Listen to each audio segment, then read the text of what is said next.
tuto pour vous présenter divers blocs que vous allez pouvoir utiliser avec l'extension Spectra sur chaque page et chaque article de votre site WordPress. Donc vous allez en avoir différents types visuel, type texte, type mise en page, type téléchargement, mise en valeur des services, différents types de boutons. Et donc on va commencer par le premier élément qui est la boîte d'infos. Vous avez l'icône en suivant et vous avez l'appel à l'action. Ça, c'est les 3 éléments qui peuvent mettre en avant des services, des valeurs ou des informations utiles. Si vous utilisez le bloc conteneur et que vous choisissez 3 colonnes, vous pouvez déplacer chaque élément dans chaque colonne avec les petits points ou lorsque vous passez votre souris, ça se transforme en main. Quand vous cliquez sur un élément, un bloc, surtout un bloc et que vous avez les réglages à droite qui sont activés, vous pouvez modifier l'apparence, l'alignement, les couleurs.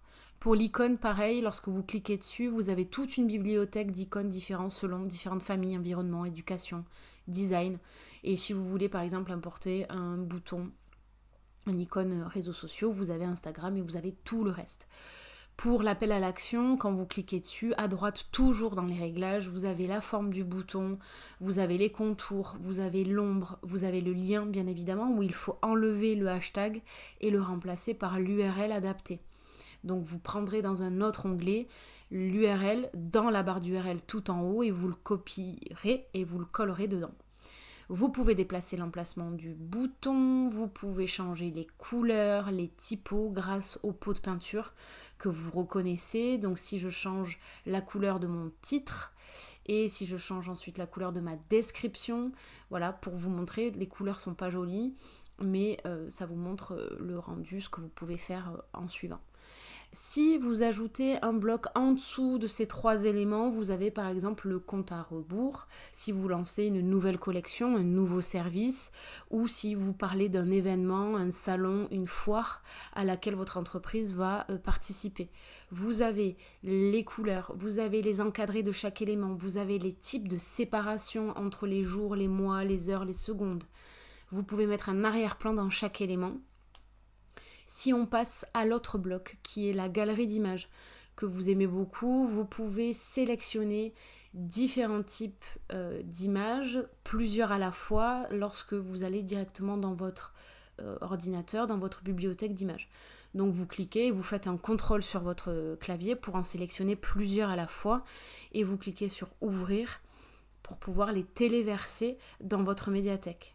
Donc vous faites attention au format.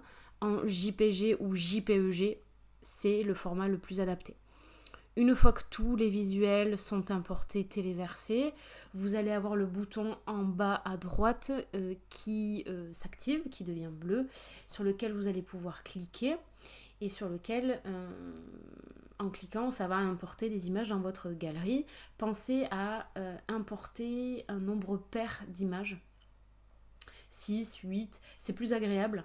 Là j'en ai importé 8, donc si je change la mise en page dans les réglages à droite, le type donc de galerie, là j'ai choisi un modèle précis. Si vous choisissez dans le style, le type de zoom, si vous choisissez le style de bordure, si vous voulez une bordure entre chaque image, pour vraiment délimiter chaque visuel.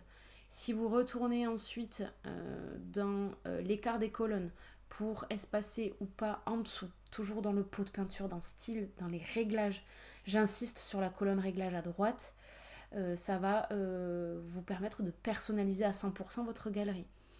Vous pouvez mettre des légendes dans chaque image. Là je vais en choisir que 3 et je vais mettre ma légende sous chaque image, ce qui va vous permettre, lorsque vous aurez terminé, quand vous survolez avec votre souris, d'afficher en fait avec de l'opacité un petit titre au milieu de votre visuel. Ça donne une information supplémentaire à votre client, à votre visiteur, et ça on valide. Donc pensez aux légendes, c'est super important. Vous, une fois terminé, vous mettez à jour avec le bouton bleu en bas à droite.